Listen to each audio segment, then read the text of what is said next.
Well,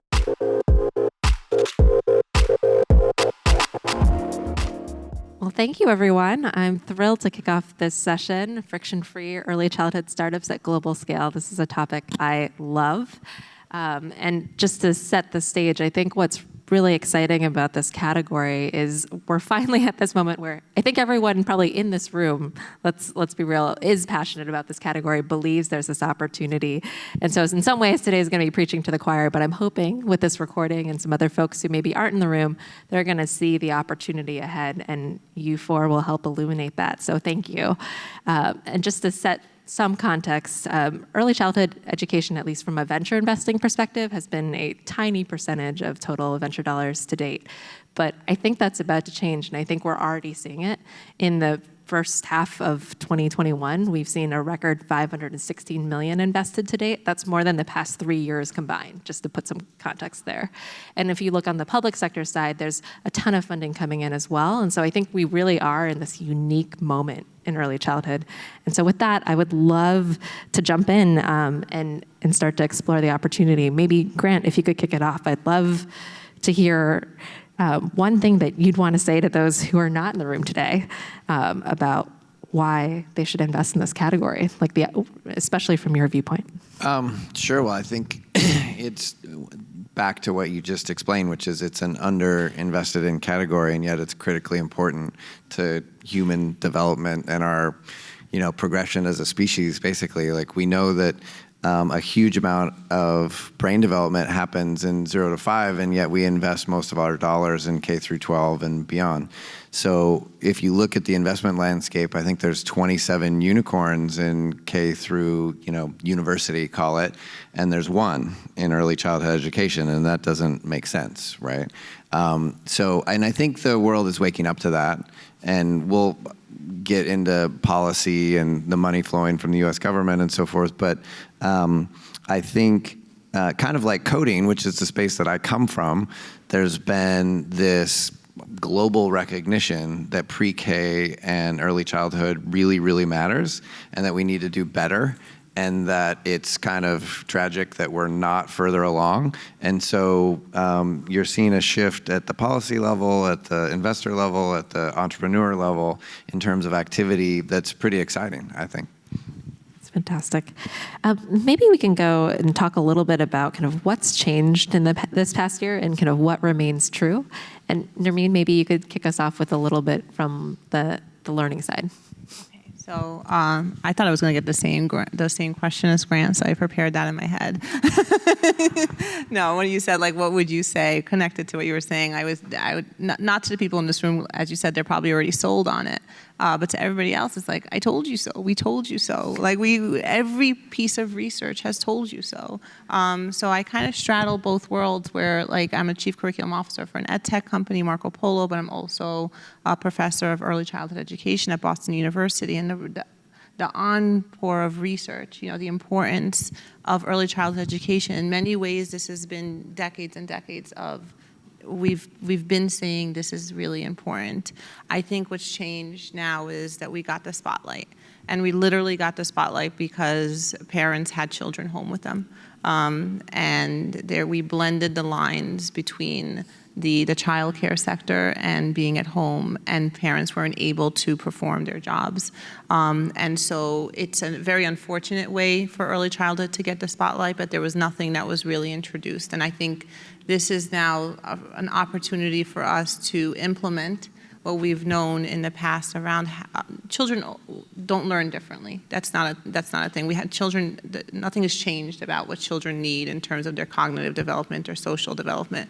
But everything around them, we need to adapt to change our thinking about where they actually learn, right? The number of children actually in formal care settings are not as high as we think it is, and we have to think about parents who are keeping their children home or are keeping their children home part-time. I'm sure Sara will talk about the different needs of parents. We need to start reimagining what education for young children looks like, and that could also be on a digital end as well.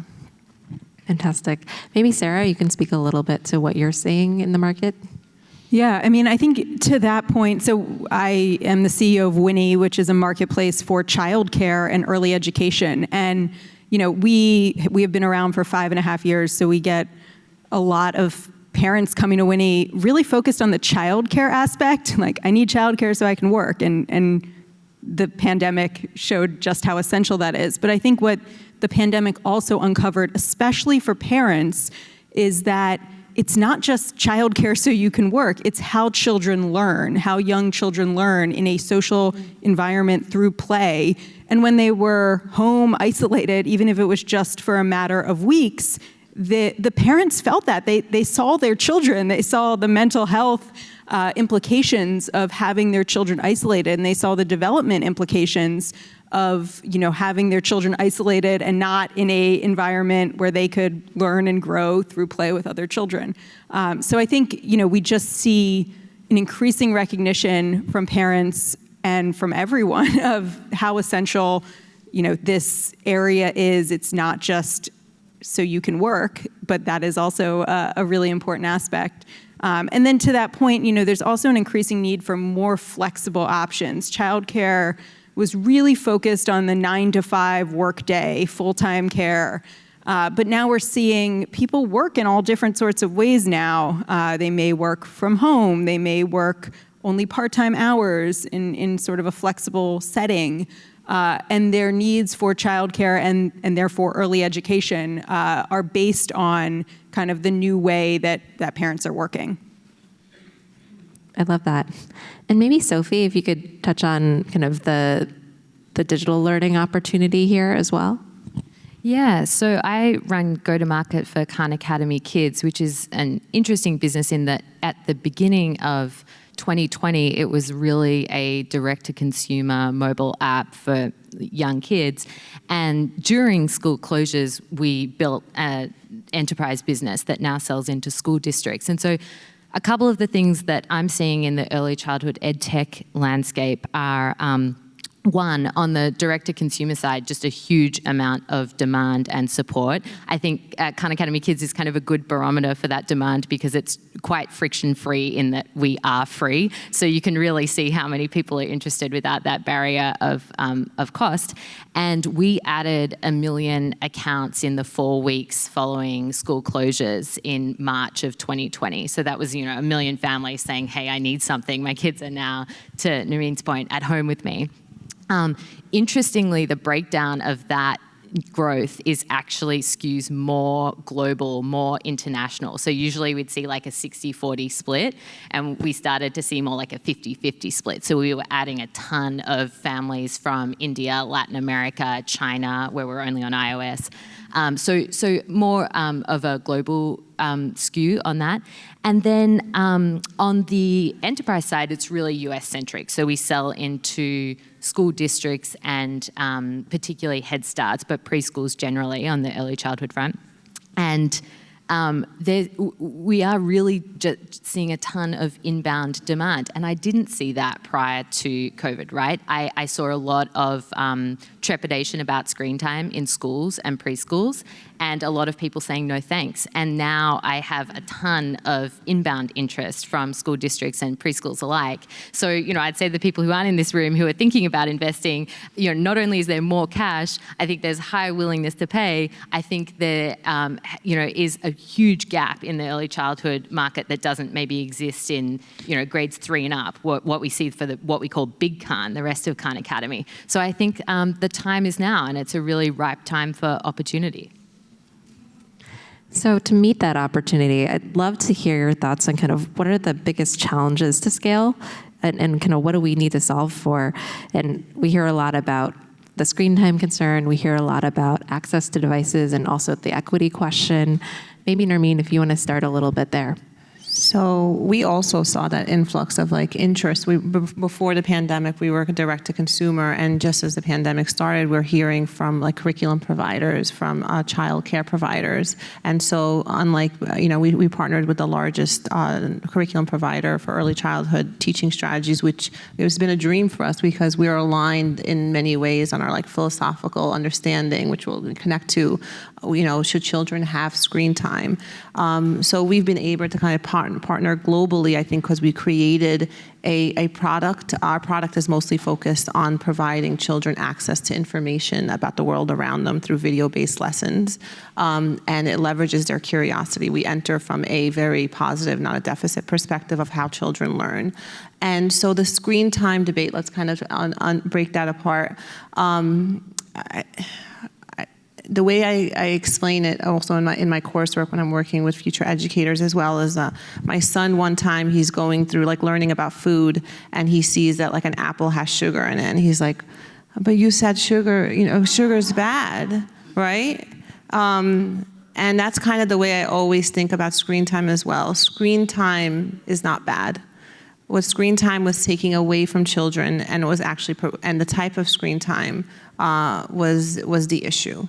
Screen itself, technology itself, is a valuable learning tool. There are people who will not be able to learn or participate on a daily basis without technology. So we have to kind of make sure that we change the dialogue around technology of like, this is bad, when somebody actually, that's their lifeline, right? That's their entry point to learning. It's not bad as how you utilize it. I was working with a group of schools like a couple of years ago, and I was called in as an emergency to talk to their teachers because they were spraying the children with bottles of water. Like everybody's like cats. Yeah. They filled up bottles of water and they would spray the kids. And one of my students was there and she reported it back to me, and I was like, we went and had meetings and we said, what are you doing? And they said, well, we went to this professional development about like water and sensory play, and they said they just stimulate the children and to get their attention. So I use that as an example of even something like water can be misused, right? Like it's water. And so screen time, I think COVID gave us the ability to open up the possibilities to show families the positive things that it can do. Did we overuse it during the pandemic? Absolutely. I think it was overused, and I think it was not. It was because it was an unusual time. But it also opened up the multiple opportunities I saw. We hear from parents that their children are so curious about around the world. We heard somebody on a panel yesterday that were saying that their child was never engaged with math before they were on Khan Academy. And so I think we need to better understand what screen time is, and I think now that the dialogue is happening more often. Grant, do you want to comment on that as well? Sure. Yeah. What I was thinking about while Nermeen was talking was, I think one of the biggest challenges of the age is connectivity and making sure that everyone has access to these new learning tools. I mean, we still have parts of the country where 75% of families don't have access to the internet, which is crazy, right? And we work with charities that provide both connectivity and devices. So I think as a society, we have to continue to invest in that. And it's, we should not accept anyone not having internet connection within 5 years, right? That's just, it's part of how we function now. I think, what the pandemic helped show is that digital tools are super valuable and have their place, but multimodal is ideal. Right? And my company, CodeSpark, was just acquired 3 months ago by Homer Learning, and all in part to try and build out, different modalities of learning, digital plus physical plus classes. And I think you'll see a lot more of people doing that, because we know from, learning science that if kids can take ideas from digital to classes and vice versa, right, they retain that information better. And I think you're starting to see ecosystems develop that kids have access to for free in Khan Academy or for low price and in the case of Homer, and that's going to continue to grow, and you're going to see it push down into pre-K now. We just won a grant from the National Science Foundation to build a computational thinking app with Head Start. And, why are they thinking about computational thinking? Because it's a fundamental part of being a human today, right? Just understanding that computers are a tool that can help you do things faster and better, whatever it is you do, right? So I think we're going to see that develop as well. Sara, did you want to chime in? Yeah, I mean, I think when we talk about challenges in care and early education, like it's really important to remember that while there are amazing digital tools and technology now, like it still needs to be physical, in person. There needs to be a caregiver. These are young children. You can't leave a 2-year-old with a device and just let them fend for themselves. So there's a huge care component to the education, and much of how young children learn is through that love and care that a human provides them. So I think that is a fundamental challenge. This is an offline industry. It's heavily regulated, as it should be, and it's very, very fragmented. And so when we talk about getting a startup to global scale or even national scale, it will take a lot of investment to make changes in a very fragmented, entrenched, regulated industry, just like other big industries, healthcare, real estate, finance. Like, look at these other markets. It's taken trillions of dollars of investment and many, many years. And so, we need investors, we need the government to have long-term perspectives and to put some skin in the game, because it is going to take time. It's not going to happen overnight. And I'm curious, Sara, how excited or optimistic are you about the America's Family Act and the money that's going into, teacher training, universal pre-K and all that? Do you see that having an impact? Do you think it will soon have an impact? Like, what are you seeing? Yeah, I mean, I'm super optimistic that finally the federal government is paying attention and wants to put some money towards care and education. I think that, that money is so important for increasing access. Only 50% of families right now utilize any form of care or early education for their kids ages 0 to 5 in the United States. So this is a developed nation, and only 50% of families have any sort of access to it. So huge for increasing access, huge on the provider side. We know that childcare providers on average are paid $12.60 an hour. It's less than a parking attendant.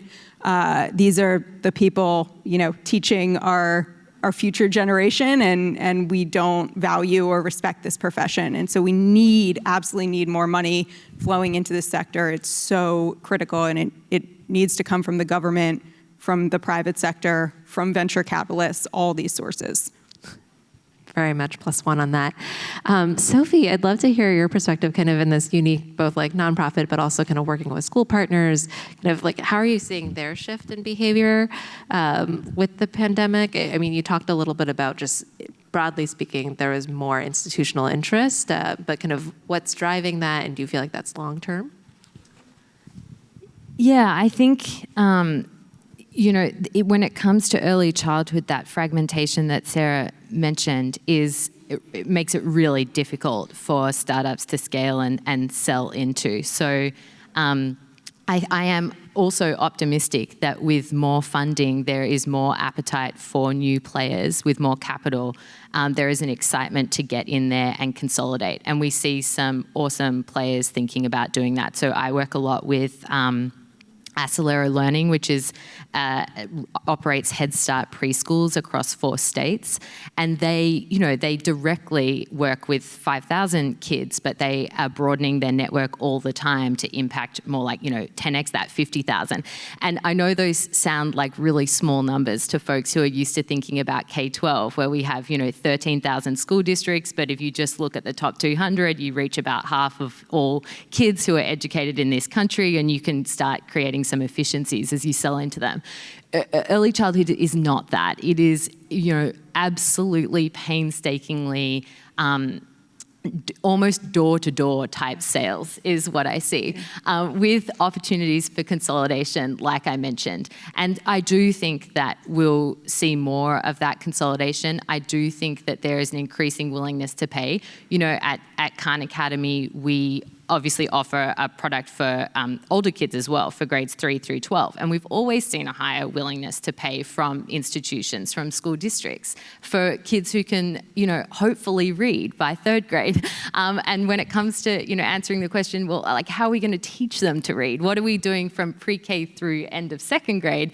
That suddenly that willingness to pay decreases. But I think that's changing. And I think that and I'm seeing that on the ground in conversations that I'm having with school districts and with preschools. I think that some consolidation is going to happen, and that'll make it easier. I will just say on the consumer side, I think there's increasing, and this is really ed tech focused. I think that heroes like Sara who are thinking about boots on the ground, brick and mortar childcare, have a different set of challenges. But Khan Academy Kids is really interesting because it was a for-profit venture-backed suite of early childhood apps called Duck Duck Moose that was acquired by Khan Academy and pulled into our non-profit stable. And all of a sudden we got to remove the price tag. And what that really showed for us was how much friction there is in just selling technology to to the families of young children, because you have some of the physical constraints, which I'm sure a lot of you providers know, of like in-app purchases and how you get subscriptions. It's very, very high churn, very, very difficult to scale. So, it's not the solution that you all become nonprofits, and that was a one-off stroke of, benevolent aliens, as Sal Khan likes to say, and people in the room like Isabel Hoare from Imaginable Futures, smiling down on us and making that happen. And not everyone can do that, but I certainly think that selling direct to consumer is hopefully going to become easier as parents realize that there is a need to spend money on really good quality ed tech applications. I love that point. And I think one of the challenges we've heard in selling direct to consumer is the disconnect between kind of your end user, who might be a young child, and the parent who's making a decision, and kind of also the care component of like, do I need to be there as a parent or as a caregiver in order for this to happen? I'd love maybe for each of you to kind of comment on what you've seen there and ways to navigate that.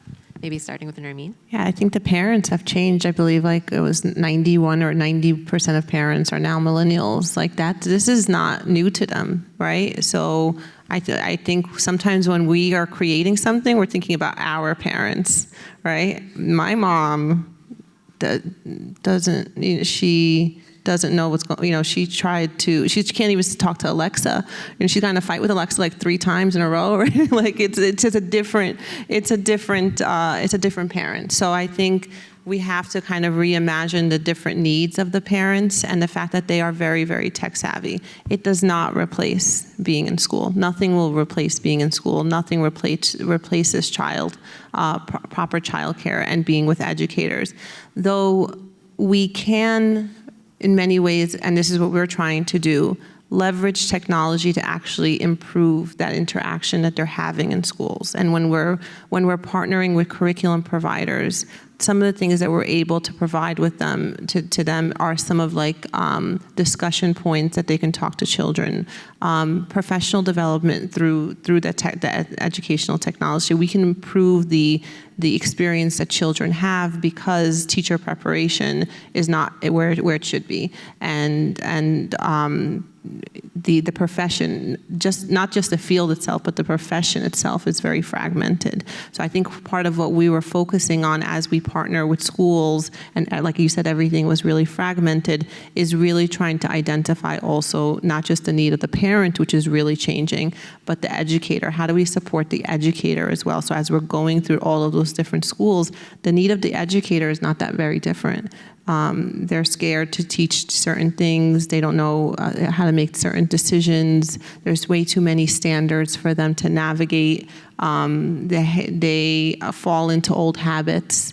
So that's something that we're really focusing on so we don't lose track of the parent as well, and family communication, family engagement, but also supporting the educator so that they can perform offline as well in a very effective way. Sophie, do you want to chime in here? Yeah, I think that this is not something that Khan Academy Kids has fully addressed yet, which is how you ensure the role of parents and the role of teachers in active learning.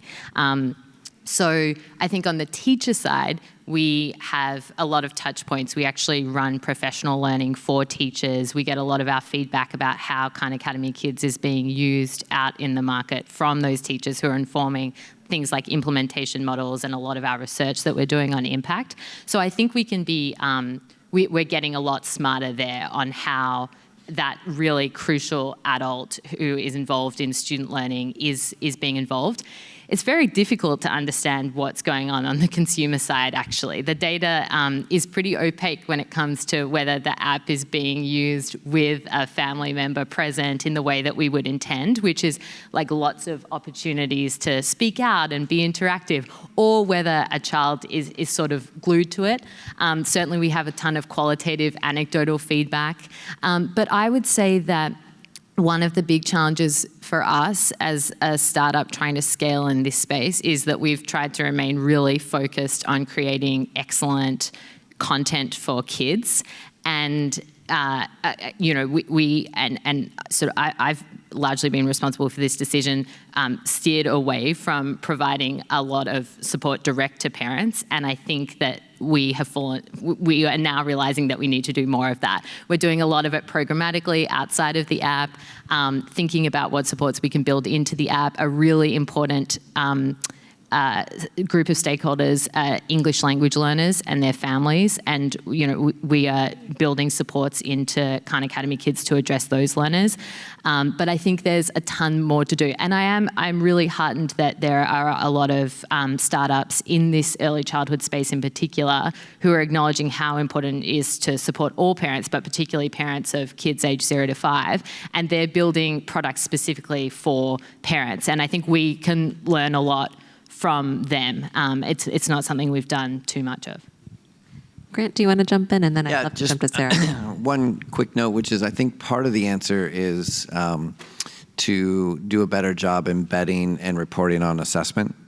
I think we have great assessment tools out in the world, but they tend to be very hands-on and require a lot of human intervention.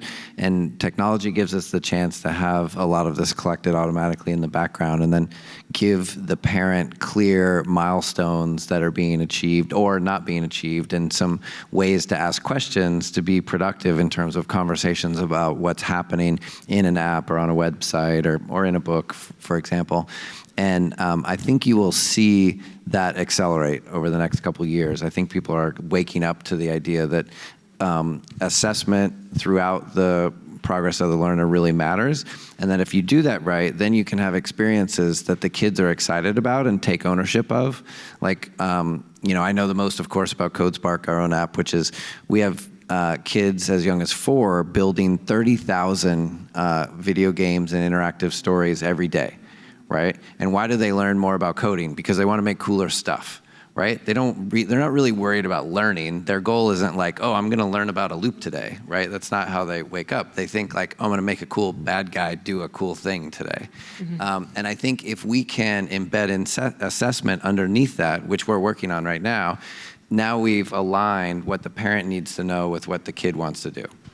I think there's a lot of nuance in assessment. I want to address that. I want to just say, assessment for young children is very tricky, right? It's hard. And I don't think you were trying to simplify it, Grant, but I just want to due diligence. Assessment for young children is very tricky. For anybody who's ever had a young child who is very quiet and you're like, oh my God, you talk so much at home, now you're silent, right? Like I took my child to the pediatrician, and she doesn't stop talking, and there she is in the pediatrician's office doing like her annual evaluation. Not a word. You see that child in that snap moment, you don't get an accurate assessment of that child. The same thing with technology. Technology is one of the many tools that we can use to assess children, but it has to be triangulated with information about observation of young children. So yes, it could be a valuable tool. And the reason this is really important is because of fear-based selling to families, like deficit-based, and without naming names or anything like that, or whoever comes to your mind, that's up to you. We're all exposed to certain companies who say, like, my child couldn't read. And then I got this thing, and now my child, I was afraid that my child was going to grow up to be a pigeon. Like, and they couldn't read by 3.5. Well, they're not supposed to be. And so we can use it. So if we're not careful with making sure that we're saying assessment is one of the pieces of the puzzle that could combine and help and support educators, then we're feeding families into fear that is not developmentally appropriate. And so that is just kind of something to keep in mind, that technology can't do everything, but it can support. Yeah, just one shout out to childcare providers. And I think an often overlooked benefit of sending your child to childcare or preschool is that your childcare provider can be some of the best ways to get an assessment of your child. They observe your child every day with peers of a similar age and can point out some important deficits or strengths to get them help. And we know that early intervention now is so critical. And I think, I just have the anecdotal experience that for two of my children, like it was their early educator, not their parent, who figured out some things by observing them in an environment with their peers. So I think that is just one more kind of reason it is so important. Our early educators are so critical to our children's development, and it cannot be replaced necessarily with technology. And parents right now are really scared. Like that whole around there was a year lost. That doesn't even make sense actually. Like there's no such thing as a year lost, right? Like there was a year lost. There was no year lost. The year happened. It was not lost. And I think right now we need to focus on learning found. And I think then what we were discussing before, in another panel around we're going to see a growth of hopefully products that re-engage children and actually make them rediscover their love of learning.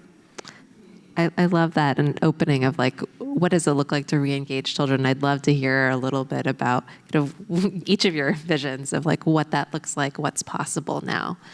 Maybe we'll start reverse, Grant. Sure. Yeah. I mean, look, I think that is one of the biggest risks of the pandemic is not actually learning loss, because kids are super resilient, especially young kids. It's interest and enthusiasm loss, right? And that school is a place of, at worst pain and, maybe some middling sort of just thing I have to put up with, right? For my daughters, for example, who are older, they're in middle school, one was fine.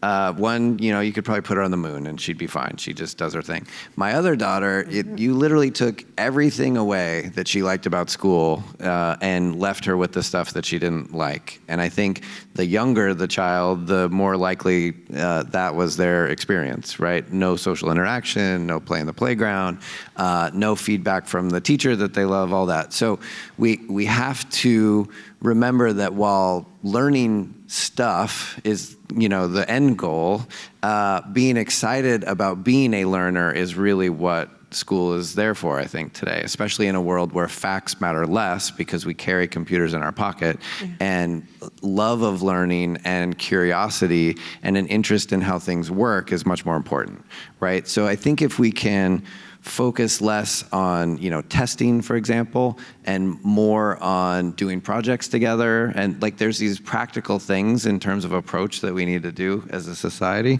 then we'll be better off. And then I think meeting kids where they are. It's important to acknowledge how kids like to learn through play and what gets them excited, and we should be leaning into those things. And, a super silly example is that in CodeSpark, you can loop a fart noise. And it turns out if you let a 6-year-old loop a fart noise, they learn what a loop is really quickly, right? Because that's very fun. And it's funny even when you're an adult, right? It's silly, but it's funny. So I think taking a deep breath, letting ourselves know it's going to be okay, and then focusing on love of learning is ideally where we'll end up, but I think it's going to be a big challenge. Got it. Sophie, any thoughts? Yeah, I completely agree with that, Grant, so I won't repeat it. What I am seeing a lot of excellent school districts and preschool providers do is really slow down this back to school, and it seems counterintuitive because you want to get in there and do a bunch of assessments and figure out the learning loss and try and remedy it. But we are seeing a lot of folks, and this can be really challenging from a provider perspective, saying, okay, we're actually not implementing new ed tech until October, November, and even then it'll be based on how well situated our kids are and how teachers are feeling about doing that. So I would say this is an unusual time, and counterintuitively, we actually need to slow down to re-engage kids in person before we throw a bunch of devices and new ed tech at them. So that's something that I'm learning. The other big thing that I'm seeing is a huge increase in our social emotional learning content, which is about a third of our program. And it's, things around managing emotions, just getting along in the classroom. And we built that, and we always thought that this is going to be important for getting kids ready for kindergarten and beyond. And I think now increasingly that's the content that speaks to kids, that engages kids. Like Grant said, they have, or I forget who said it, they have been learning, and they will be fine. But they have missed out on a lot of social interaction. So, whatever we can do on that front. And I think there are probably people in this room who are thinking a lot about social emotional learning, and I'm really excited to see what you do. Yeah, huge +1 for socio-emotional and letting kids kind of tell their own stories in whatever way they want to tell them. I think that's going to be fantastic and a huge opportunity.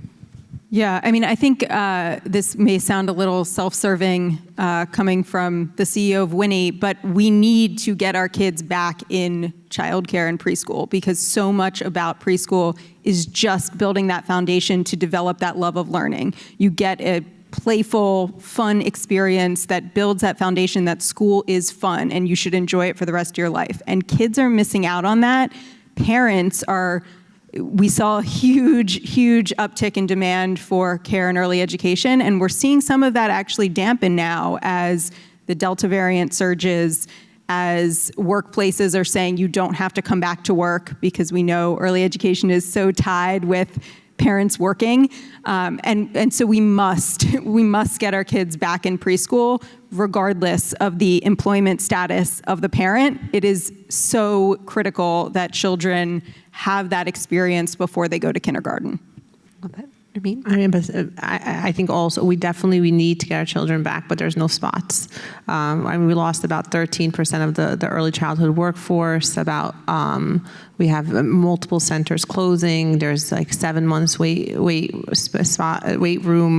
We're losing a lot in early childhood. So the funding that's coming in, hopefully that will reverse it.